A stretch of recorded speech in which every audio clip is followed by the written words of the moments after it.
Assalamualaikum warahmatullahi wabarakatuh.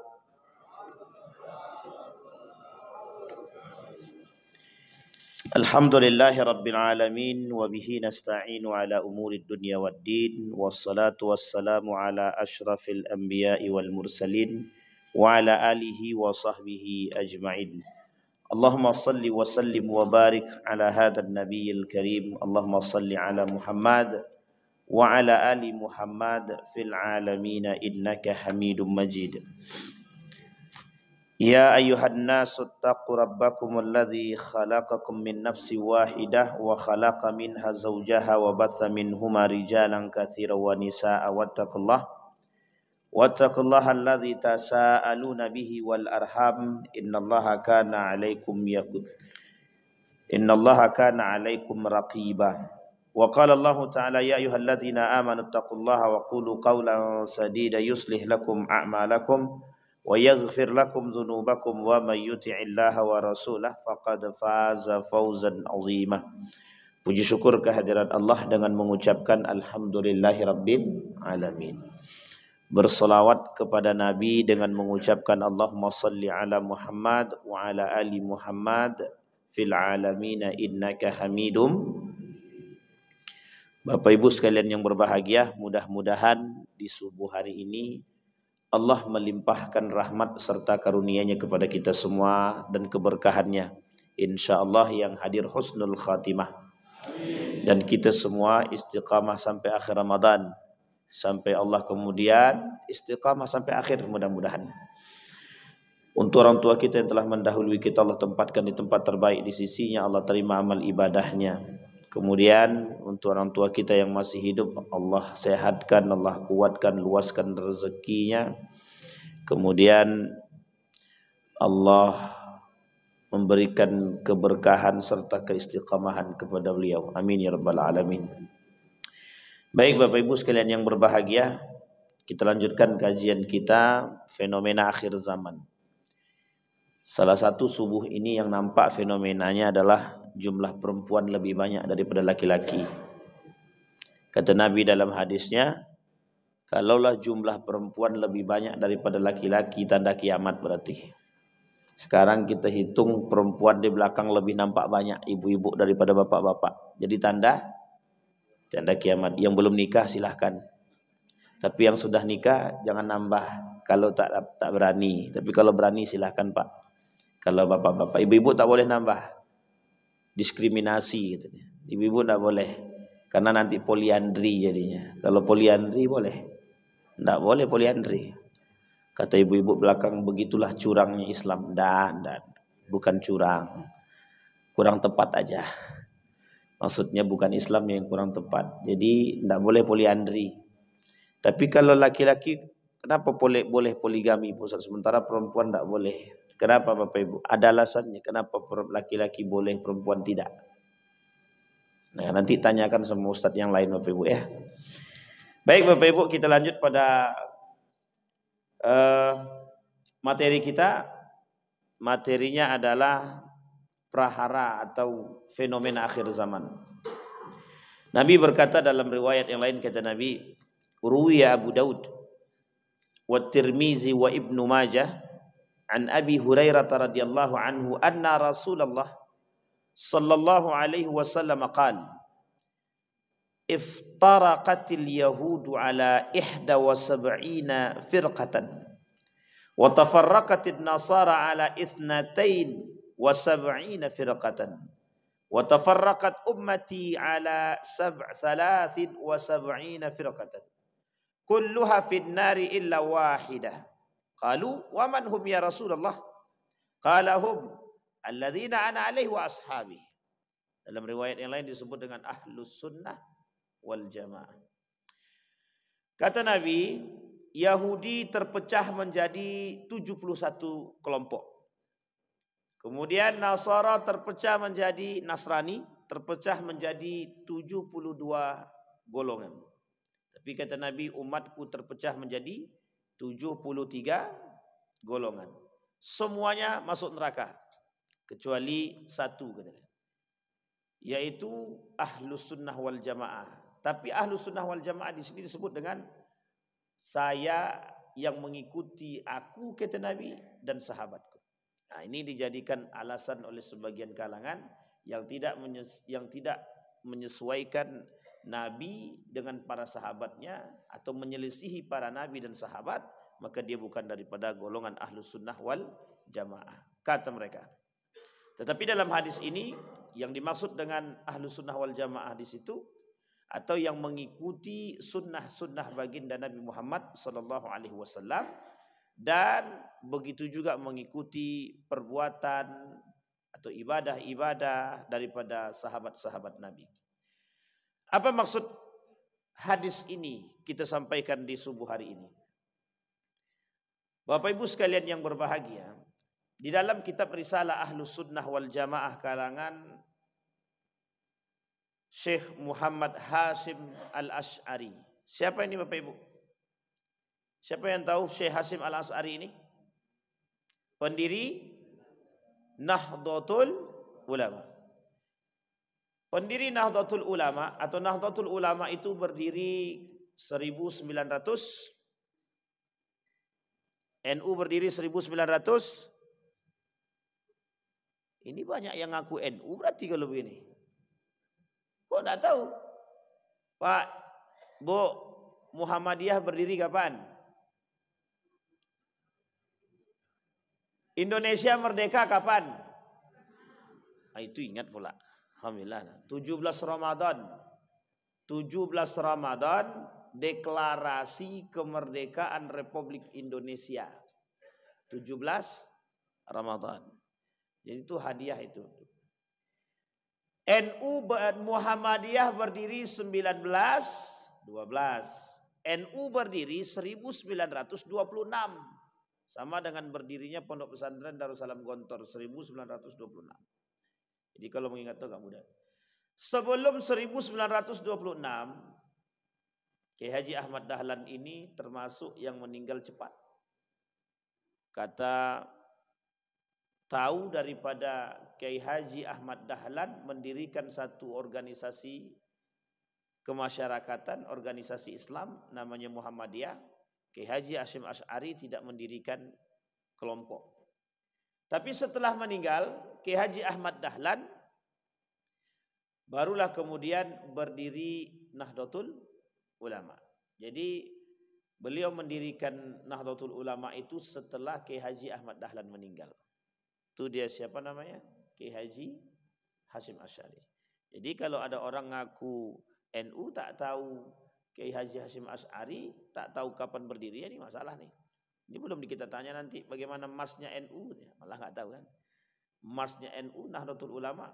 Nah, ini bahaya lagi. Nah, Bapak Ibu, dalam yang disampaikan tadi, sekarang ini di Indonesia ada Persis, ada Muhammadiyah, ada Nahdlatul Ulama, ada MTA, apa lagi? Ada Jamaah Islamiyah, ada Perti. Persis sudah tadi. Persis, Perti sudah. Apa lagi? Ada, ini yang organisasi, yang tidak organisasi banyak. Ini yang organisasi. Apa lagi? MTA, Al-Wasliyah. Ada Nahdlatul Wathon, NW. NW ini di Lombok. Nahdlatul Wathon. Kalau Bapak Ibu yang mana? NU enggak? Bapak Ibu NU atau bukan? Bukan. Muhammadiyah bukan. Perti bukan. Abu-abu berarti ini. Aswaja bukan. Aswaja bukan itu. Bukan kalau. Nah, Bapak Ibu. Jadi sudah berapa banyak tuh? Banyak sekali. Nah, sekarang itu apakah masuk dalam kategori yang selamat atau tidak? Belum tahu kita. Sekarang kita lihat dulu. Ada namanya Jabariyah. Ada namanya Qadariyah. Ada namanya Khawarij. Ada namanya Syiah. Ada namanya Mu'tazilah. Ada namanya Murji'ah. Ada apa lagi? AFPI termasuk. Ada namanya Jamaah tabligh, tapi tak masuk juga, itu bukan organisasi itu. Tapi sekarang mereka mengakui itu sebagai sebuah organisasi. Saking banyaknya Pak, golongan. Itu campur, ada yang sesat, ada yang lurus. Kalau Syiah sesat, Mu'tazilah sesat, Murji'ah sesat, Khawarij sesat, Jabariyah sesat, Qadariyah sesat. Ahmadiyah sesat, LDII, itu yang saya agak ragu sedikit. LDII sesat apa tidak? Berani Bapak Ibu bilang sesat? Berani tidak? Oh enggak tahu. LDII yang masuk masjidnya kemudian dipel kaki kita. Itu LDII namanya itu. Dulu dipel, sekarang tak lagi. Yang mau masuk masjid LDII sekarang bebas, silahkan. Asal sebelum masuk pakai sendal, yakin kaki bersih dan tidak najis. Itu dah tuh. Sudah aman. Kalau dulu tidak, masuk masjid LDII dipelnya bekas kaki kita itu dipel ya. Kata dia ini adalah najis. Jadi bagi LDII kita ini orang-orang najis. Bukan kita sebenarnya. Yang tidak sejalan dengan mereka lah. Namanya najis. Jadi harus dibersihkan. Kata Nabi akan terpecah dari golonganku 73 golongan. 73 golongan yang selamat. Yang selamat cuma satu. Yang ahlun najah itu yang selamat cuma satu. Yang lainnya tidak selamat. Berarti yang tidak selamat itu ada sekitar 72. Nah, sekarang apakah golongan-golongan yang tadi kita sebutkan itu selamat semua? Belum tentu. Maka ada tolak ukur untuk mengatakan selamat. Kata para ulama ahlus sunnah wal jamaah. Yang dikatakan dengan ahlus sunnah wal jamaah ini siapa? Maka Bapak Ibu yang dikatakan ahlus sunnah wal jamaah ini kemudian perdebatan para ulama. Kata para ulama, kalau dia sudah bersyahadat dia, jelas rukun Islamnya, jelas rukun imannya, itu ahlus sunnah wal jamaah. Maka Muhammadiyah ahlus sunnah wal jamaah. Nahdlatul Ulama kalau masih paham dengan rukun iman dan rukun Islam yang sama, rukun imannya ada 6, rukun Islamnya ada tuh 5. Jangan belum berbuka habis sahur lupa pula kan. 5 rukun Islam, 6 rukun. Kalau masih sejalan ini, maka semuanya termasuk kategori ahlus sunnah wal jamaah. Termasuklah salah satunya Nahdlatul Ulama. Kata para ulama itu masuk dalam kategori orang yang berpahamkan. Sekarang pertanyaannya ada namanya orang-orang yang mengaku salafi. Itu ahlus sunnah wal jamaah atau tidak? Rukun Islamnya sama apa tidak dengan rukun imannya? Nah, kalau masih rukun imannya sama, rukun Islamnya sama, masih masuk dalam kategori ahlus sunnah wal jamaah. Sebagian ulama mengatakan demikian. Pertanyaannya adalah, bisa ndak orang-orang yang sudah mengaku ahlus sunnah wal jamaah ini menjadi tidak ahlus sunnah wal jamaah atau golongan yang sesat? Bisa. Bukan tak bisa-bisa. Nah, ini persoalannya nanti. Maka kata Nabi, umatku terbagi pada 73 golongan, satu yang selamat. Ini bukan bahasa mutlak seperti ini. Maksud Nabi, kelak di akhir zaman umat Islam itu terbagi sekian banyak golongan. Ada sekarang namanya agama Bahai. Itu pecahan daripada Syiah Itsna Asyriyah. Syiah 12 itu terbagi, salah satu diantaranya terpecahlah dari mereka itu namanya Bahai. Itu juga mengaku Islam. Ada namanya Ahmadiyah. Ahmadiyah itu sesat. Mirza Ghulam Ahmad itu pun juga Islam. Syiah itu Islam atau bukan? Syiah Islam atau bukan? Mengakunya Islam. Tapi dari cara beribadah mereka, rukunnya mereka, azannya mereka, itu sudah banyak tambahan. Termasuk salah satu tambahannya ada Ali bin Abi Thalib, Syiah. Khawarij, kemudian Mu'tazilah, Murji'ah. Oleh para ulama, kelompok ini adalah kelompok-kelompok yang tidak selamat. Kelompok yang tidak selamat. Karena apa? Menyimpang. Memiliki pemahaman yang menyimpang. Tetapi Bapak Ibu sekalian yang berbahagia, poin ini bukan tanpa sebab disampaikan oleh Nabi. Karena saking banyaknya orang-orang yang mengada-ngada atas nama agama. Ini poinnya yang ingin saya sampaikan subuh hari ini. Kata Nabi, banyak orang kelak di akhir zaman itu yang mengada-ngada daripada agama itu sendiri. Nah, kok bisa begitu? Rukun Islamnya sama. Rukun imannya sama. Tapi kok ada yang sesat, kok ada yang tidak sesat? Pertanyaannya, di mana letak perbedaannya? Letak perbedaannya terhadap pemahamannya. Sampai di sini bisa dipahami Bapak Ibu. Kita ambil contoh. Di tengah umat muslim hari ini, kata Syekh Hasyim Al-Asy'ari, akan muncul golongan-golongan yang menyesatkan. Dan golongan-golongan yang menyesatkan itu, mereka pakai isme-isme. Tahu Bapak Ibu isme-isme? Tapi ibu-ibu jangan tersinggung ya ibu-ibu. Ada namanya feminisme. Ada namanya liberalisme. Ada namanya sekulerisme. Ada namanya pluralisme, materialisme, dan isme-isme yang lain. Bapak Ibu pernah dengar gak ini? Pernah? Apa itu liberalisme? Apa itu liberalisme? Manusia yang diajak untuk berpikir bebas. Menjadi satu kelompok ditambah di belakangnya isme. Artinya apa? Pengagung orang-orang yang menyembah, orang-orang yang mengagungkan pikiran bebas. Namanya liberalis. Ada namanya sekulerisme. Pernah dengar Bapak Ibu? Pernah juga? Kalau belum pernah, saya kasih tahu. Sekulerisme ini kelompok yang ingin menjauhkan nilai-nilai agama daripada aspek kehidupan. Dipisah tuh nilai agama dengan kehidupan. Tidak boleh campur agama sendiri. Contohnya begini. Urusan politik sendiri. Urusan agama sendiri. Agama tidak boleh masuk ke dalam politik. Politik tidak boleh masuk dalam urusan agama. Sampai di sini paham Bapak Ibu? Namanya sekulerisme. Kira-kira betul apa salah? Salah. Agama, urusan politik diatur oleh agama. Urusan politik ini diatur oleh agama. Kalau urusan politik tidak diatur oleh agama, seperti saat ini carut ma. Sekarang politik ini carut marut apa tidak? Carut marut apa tidak Bapak Ibu? Harus berani bilang iya, jangan takut. Karena memang sudah hancur. Kenapa kok begitu Pak Ustaz? Iya, menghalalkan yang haram dan mengharamkan yang halal. Kalau ada unsur agamanya, tahu nilai agama, tidak akan terjadi begitu. Kenapa? Karena orang tak tahu nilai agama. Makanya begitu dia.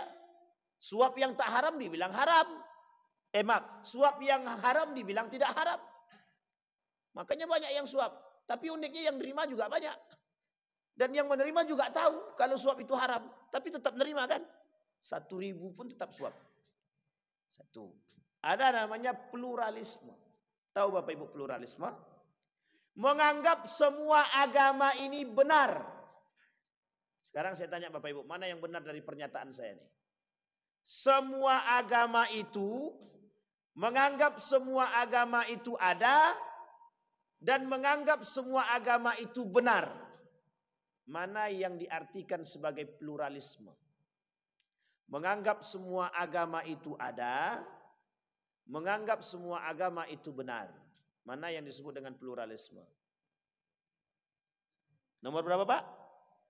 Nomor 2. Menganggap semua agama itu benar. Kalau menganggap semua agama itu ada, tertuang dalam undang-undang. Agama di negara Republik Indonesia ada berapa Bapak Ibu? 1. Islam 2. Kristen 3. Kristen terbagi 2. Katolik, Protestan. Yang ketiga, Buddha. Yang keempat, Hindu. Yang kelima, Kongfucu. Kongfucu ini kalau di Cina bukan agama. Kongfucu ini sekte. Sampai ke Indonesia jadi agama. Keenam ada namanya Bahai. Agama baru. Belum lama lagi. Baru beberapa tahun yang lalu. Sebenarnya sudah lama. Datang dari Bahai ini datang dari Mesir. Datang dari Mesir. Datang masuk ke Indonesia. Menganut agama Bahai. Tapi ini termasuk dalam kategori agama yang baru diakui. Baru diakui. Di Indonesia. Tapi saya tidak tahu siapa yang mengakui. Yang jelas waktu itu Menteri Agama pernah datang, entah itu peresmian, entah itu apa kita tidak tahu, pernah. Luqmanul Hakim. Agama Bahai. Cari aja nanti di Google, Menteri Agama datang ke acara agama Bahai. Nanti ada tuh, keluar di situ. Di internet itu. Mengakui keberadaan agama-agama yang lain namanya pluralisasi. Plural. Apa artinya plural itu? Kemajemukan. Berarti ada agama yang lain. Memang ada di sini. Ada satu lagi yang mengaku agama. Satu lagi mengaku agama. Apa namanya? Agama nenek moyang. Apa itu agama nenek moyang? Bapak Ibu yang sudah tua-tua. Apa itu agama nenek moyang kita? Kepercayaan penghayatan. Makanya Bapak Ibu pada tahun berapa itu demo mereka, kami ini agama terlama, agama pribumi, agama yang lain tuh impor katanya. Termasuklah agama Islam. Jadi agama Islam ini dianggap agama impor. Termasuk agama Islam ini dianggap agama impor ini Bapak Ibu. Nah, pertanyaannya kalau agama Islam ini agama impor, baru masuk ke Indonesia diimpor dari mana? Kata mereka diimpor dari Timur Tengah. Jadi agama Islam ini diimpor dari mana? Dari Timur Tengah. Pertanyaannya, apakah ketika Islam sudah masuk ke Indonesia, itu Indonesianya sudah ada? Belum ada. Jadi sekarang pertanyaannya impor dari mana? Uang Indonesianya aja belum ada. Sampai sini paham Bapak Ibu? Jadi carut marut gaya berpikir mereka itu. Nah, jadi Bapak Ibu sekarang ada namanya feminisme. Nah, sekarang kita lihat feminisme. Apa arti feminisme itu? Ibu-ibu yang lebih tahu. Ada namanya gerakan emansipasi wanita. Ada namanya feminisme. Sekarang ibu-ibu apa artinya emansipasi wanita? Apa Bapak Ibu? Persamaan. Sekarang apa artinya feminisme? Tidak tahu Bapak Ibu. Dua gerakan ini, feminisme dan emansipasi wanita, itu hasil cuci otak kaum liberal. Biar perempuan-perempuan itu nuntut haknya. Apa hasil tuntutan haknya? Kami mau bekerja. Kami mau bekerja. Jangan larang kami bekerja. Hasilnya sekarang apa? Perempuan menginjak laki-laki. Makanya sekarang kenapa banyak istri-istri tidak mau patuh kepada suami? Gara-gara feminisme itulah tuh. Gara-gara emansipasi wanita itu. Jangan tersinggung ibu-ibu. Itu keadaannya begitu. Ibu-ibu boleh lihat nanti. Percaya atau tidak percaya kata-kata saya ini? Lihat setelah ini.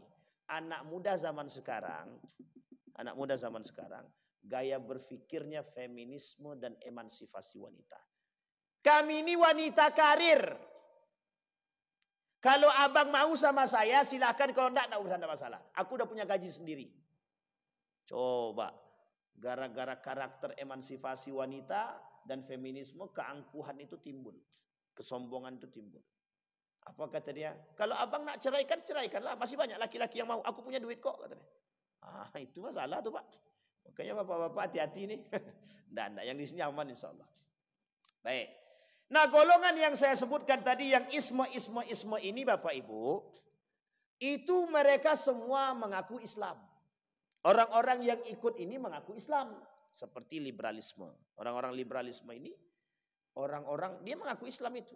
Cuman gaya berpikirnya lebih bebas. Siapa yang punya andil? Yahudi. Yang sekarang sedang melakukan serangan kembali kepada Palestina. Tuh pengkhianatannya dari yang dilakukan oleh siapa? Israel. Apa kata dia? Gencatan senjata kan? Sekarang coba lihat 210 orang yang meninggal. Tewas. Diserang Pak kemarin. Diserang sama Israel. Mana kata dia gencatan senjata itu? Kita nuntut nanti. Kita sampaikan. Dalam setiap kegiatan itu kita sampaikan. Mana yang tadinya melakukan mediasi Qatar. Qatar kan ikut memediasi. Nah, nanti biar Menteri Luar Negeri menyampaikan hal demikian. Umat Islam juga harus bersorak Pak. Kita harus bersorak. Tidak bisa kita biarkan itu Pak. Yahudi itu apapun cara akan dihancurkan kita Pak. Dia ada Yahudi, ada Israel. Israel khusus di sana, Yahudi untuk segalanya. Yang sistem global ini namanya Yahudi, Pak. Yang merusak sistem nih, yang melakukan sistem internasionalisasi ini semuanya Yahudi. Israel khusus yang Palestina aja. Israel itu khusus Palestina aja. Jadi Bapak Ibu, itu sudah biasa begitu. Pembangkangan Israel itu sudah biasa dari zaman dulu sampai sekarang. Tidak pernah dia itu Pak, tidak membangkang itu. Memang itu karakternya. Jadi kalau ada manusia sekarang nih, umat muslim yang pembangkang kira-kira sama enggak kayak Israel itu? Ibu yang ngomong ya, Bapak Ibu ya. Nah, kembali kepada poin tadi. Bisa dipahami sampai di sini Bapak Ibu. Sekarang Bapak Ibu, liberalisme, sekulerisme, pluralisme ini masuk. Masuk di mana? Ada di dalam kita semua ini ada. Masuk dalam tubuhnya Islam. Bercampur baur dengan orang-orang muslim. Kelompok ini Bapak Ibu, kalau di dalam Islam itu disebut dengan munafik namanya. Apa namanya? Munafik. Nah, ini gambaran secara umum yang saya sampaikan tentang kondisi kita hari ini, umat muslim hari ini.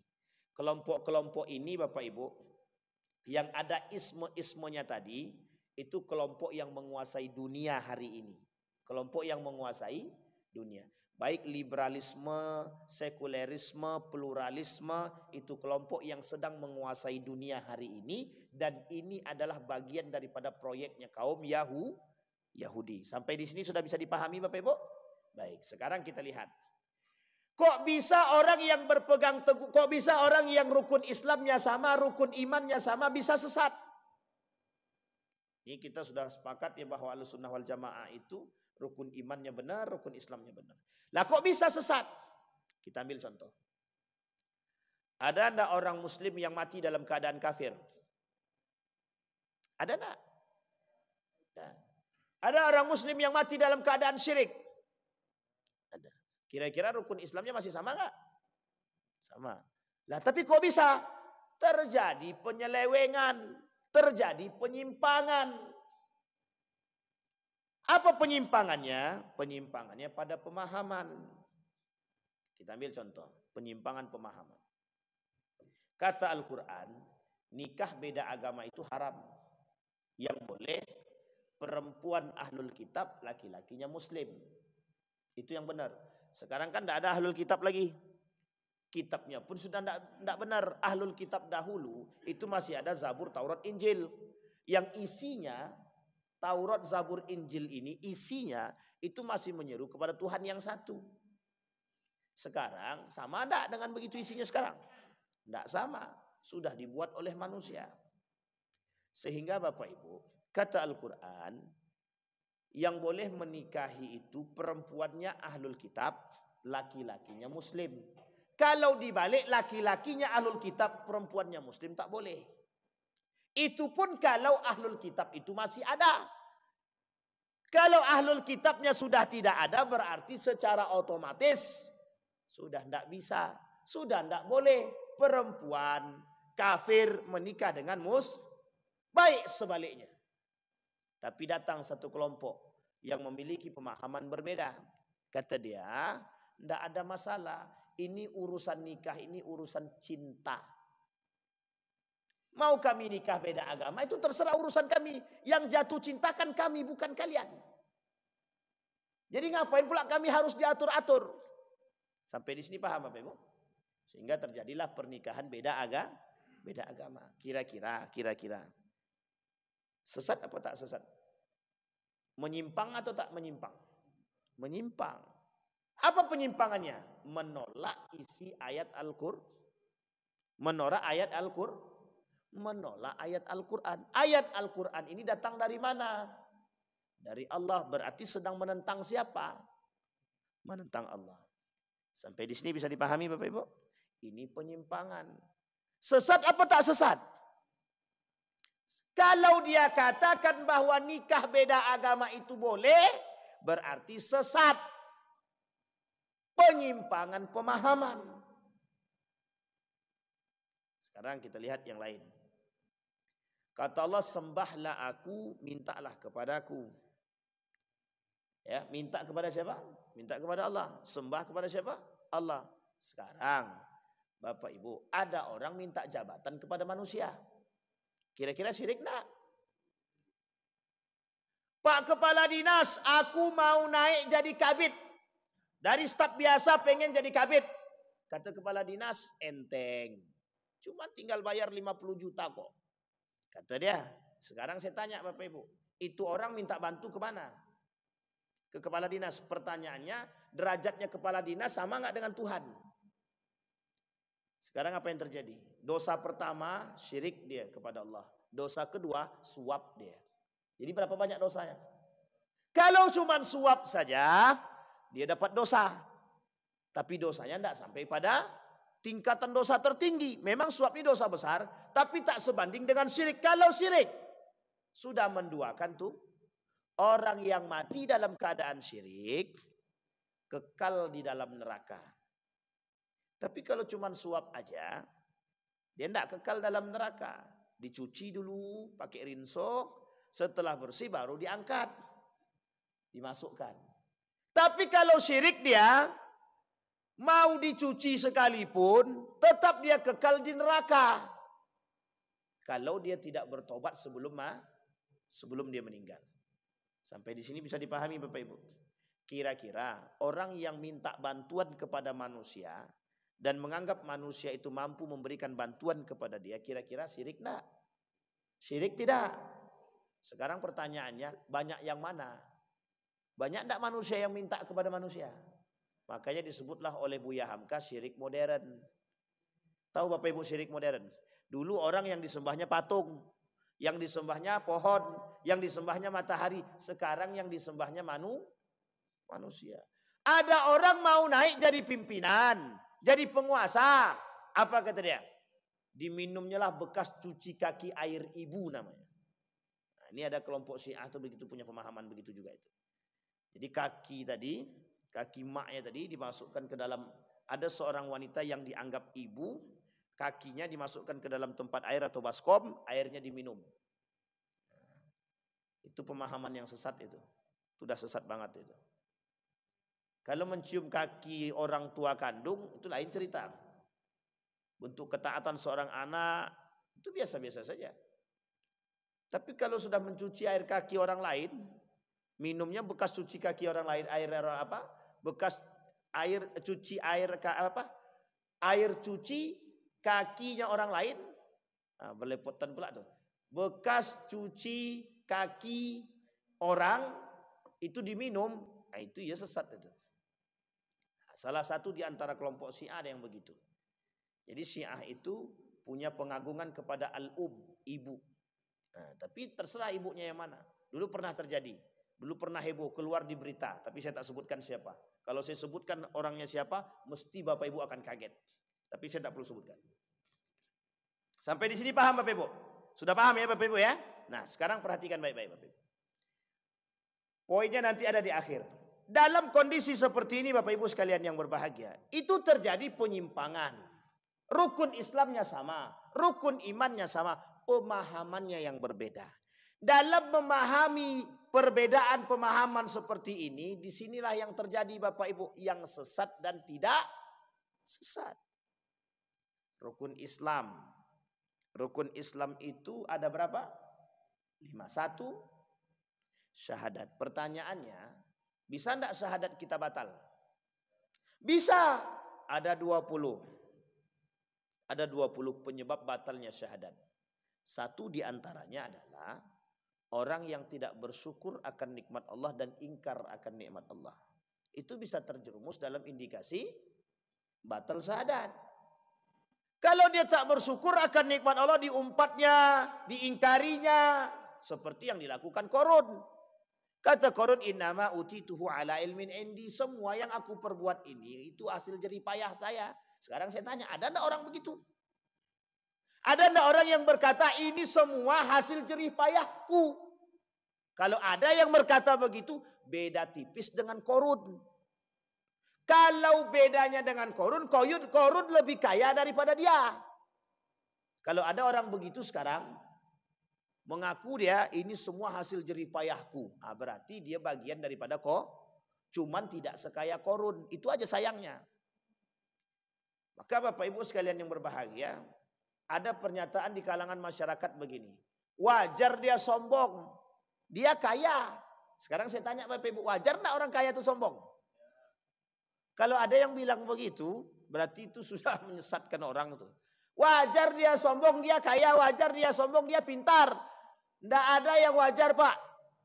Mau pintar dia, mau kaya dia, tak ada yang boleh sombong. Haram hukumnya sombong. Kalau orang sombong-sombong seperti ini, berarti mereka sudah menentang Tuhan. Itu baru syahadat Bapak Ibu. Syahadat itu Bapak Ibu ada 20 yang bisa membatalkan, kata Said Hawa. Kira-kira 20 itu sedikit atau banyak? Bapak Ibu sudah yakin syahadat Bapak Ibu sudah aman? Yakin? Kapan waktu kalau kita ketemu lagi kita sebutkan Pak yang 20 tuh Pak. Biar Bapak Ibu was-was. Makanya Bapak Ibu, orang yang bertauhid dan berakidah itu ibarat berjalan di atas paku. Jadi berjalan di atas paku itu pelan. Kalau berjalannya kencang-kencang kira-kira tertusuk enggak? Sama Pak, orang yang berakidah, bertauhid itu seperti berada di atas ujung tanduk. Kalau dia tak hati-hati betul dengan perbuatan, dia terjerumus dalam perbuatan yang salah. Kita ambil contoh perbuatan yang sederhana. Bapak Ibu tadi keluar rumah, bismillah enggak? Bismillah enggak? Kalau sempat tadi tidak keluar bismillah, mati tengah jalan, kata Allah, dia bukan untukku. Dia ke masjid bukan untukku. Dia ke masjid untuk cari yang lain. Allah sudah merasa diduakan. Makanya kata Nabi, samillah, setiap melakukan aktivitas apapun pakai bismillah. Kuncinya apa alasannya? Agar setiap perbuatan kita itu dilandaskan kepada Allah. Berarti kami mencuri harus pakai bismillah, Pak Ustaz, itu menyeleweng. Bismillah aku mencuri gitu. Bismillah mencuri itu kan masalah. Nah, sampai di sini Pak. Nah, Bapak Ibu sekalian yang berbahagia. Saya tak jelaskan itu lebih panjang. Sekarang yang ingin saya jelaskan Bapak Ibu begini. Dalam proses semua ini Bapak Ibu, ada 73 golongan kata Nabi. 72-nya itu tidak selamat, satunya selamat. Satu yang selamat ini Ahlus Sunnah wal Jamaah. Yang hari ini semua orang mengaku Ahlus Sunnah wal Jamaah. Semua orang pasti akan ngaku Ahlus Sunnah wal Jamaah. Kenapa? Karena mereka juga baca hadis ini. Sekarang pertanyaannya, dari sekian banyak kelompok yang mengaku Ahlus Sunnah wal Jamaah, mana yang paling bertahan dan tetap pendirian dengan pemahaman Ahlus Sunnah wal Jamaah? Itulah kemudian Bapak Ibu kenapa Syekh Hasim Al-As'ari menuliskan Risalah Ahlus Sunnah wal Jamaah. Bapak Ibu sekalian yang berbahagia, sejauh kita tidak memiliki pemahaman yang menyimpang, insya Allah kita semua Ahlus Sunnah wal Jamaah. Lah sekarang apa kaitannya dengan hadis akhir zaman Pak Ustadz? Apa kaitannya dengan fenomena? Fenomenanya sekarang ini adalah yang 72. Bukan yang satu, yang 72. Yang 72 itu lebih banyak daripada yang. Sekarang pertanyaannya, lebih banyak yang sesat atau daripada yang selamat? Lebih banyak mana, yang selamat atau yang sesat? Yang sesat. Disinilah Bapak Ibu sekalian yang berbahagia.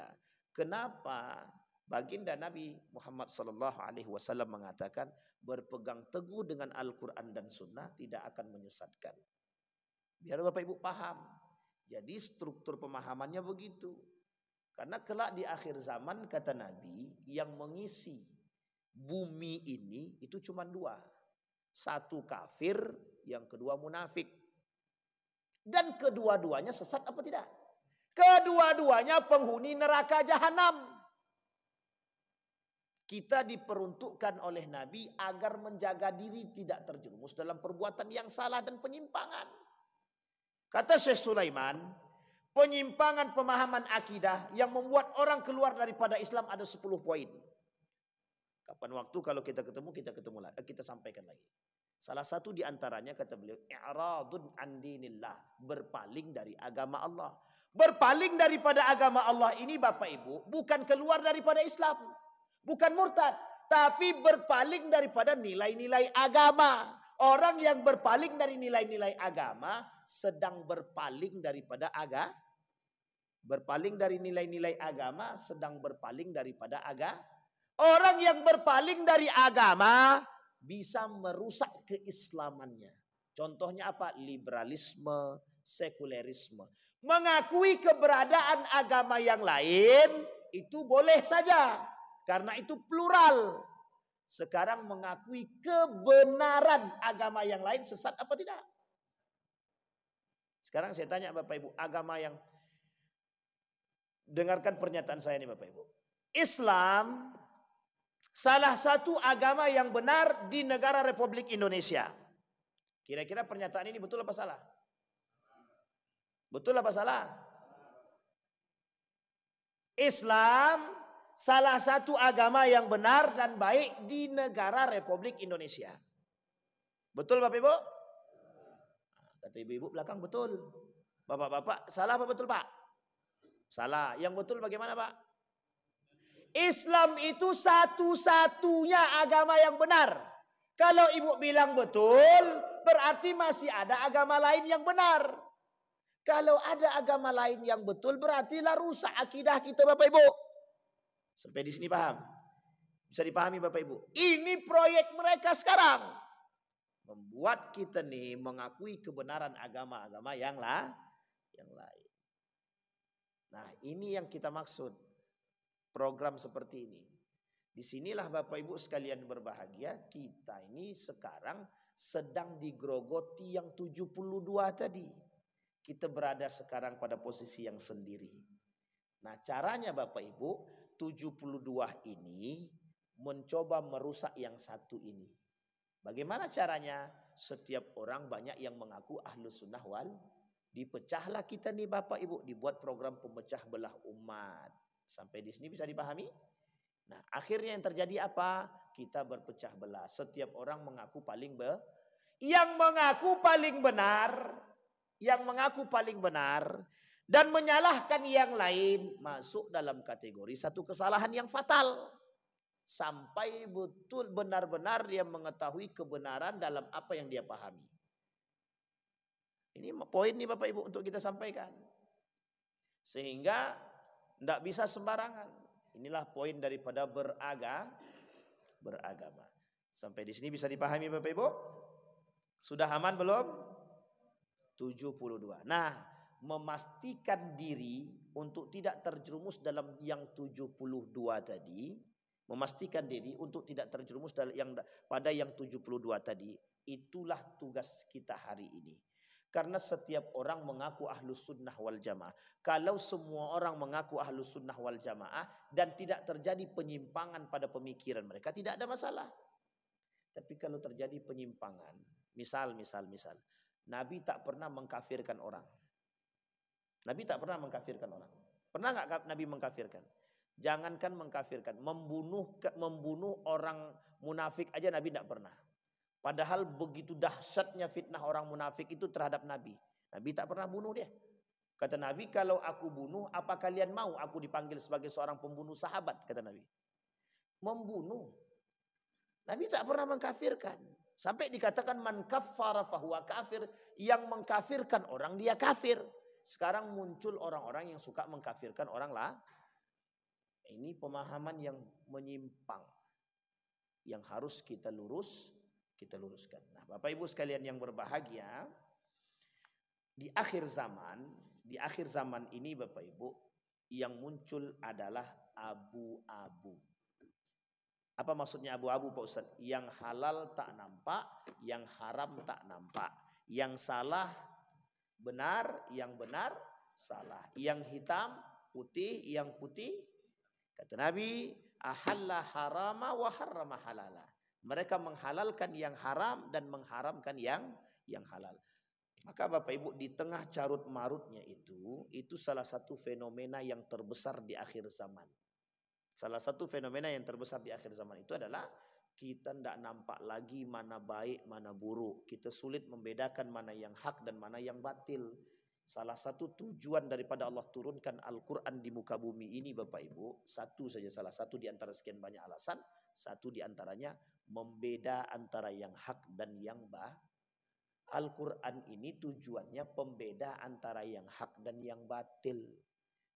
Nah, jadi kalau orang yang kembali kepada Al-Quran dan berpegang teguh kepada makna Al-Quran, tahu dia mana yang hak dan yang batil.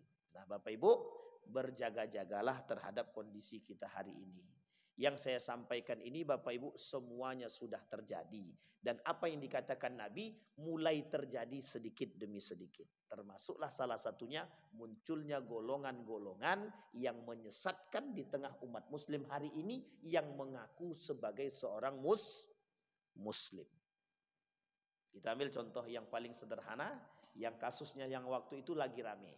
Apa kata seorang muslim? Paskibraka tidak boleh pakai jilbab. Yang ngomong muslim.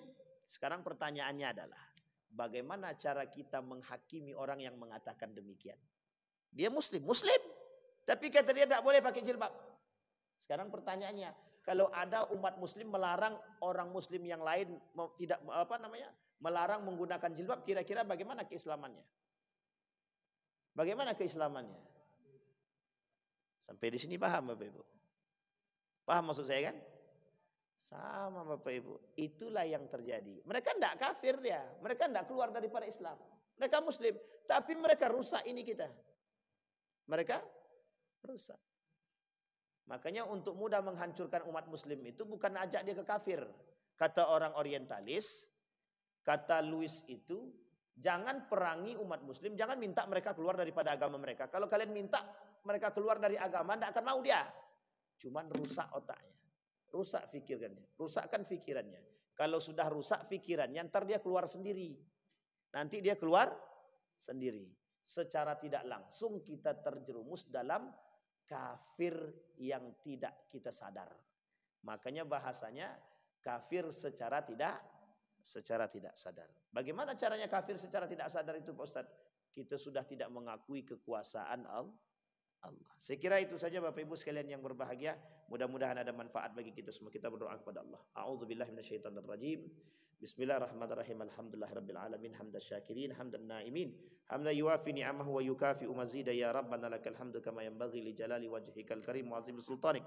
Allahumma faqqihna fid din wa 'allimna ta'wil. Allahumma a'inna ala dzikrika wa syukrika wa husna ibadatik. Allahumma ansur man nasarad din wa akhdhul man khazal muslimin. Allahumma ansur ikhwanana al-mujahidin fi Falastin wa fi Gaza wa fi kulli makan. Allahumma dammiril yahud, Allahumma ahlikil kafarata wal mubtadi'ata wal musyrikin a'da'aka a'da'ad-din. Rabbana zalamna anfusana wa illam taghfir lana wa tarhamna lanakunanna minal khasirin.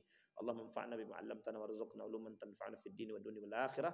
Allahumma ighfir lahum warhamhum wa'afihim wa'fu anhum wa akrim nuzulahum wa wasi' madkhalahum waj'alil jannata mathwahum. Rabbana atina fid dunya hasanah wa fil akhirati hasanah wa qina azabannar. Walhamdulillahirabbil alamin. Assalamualaikum warahmatullahi wabarakatuh.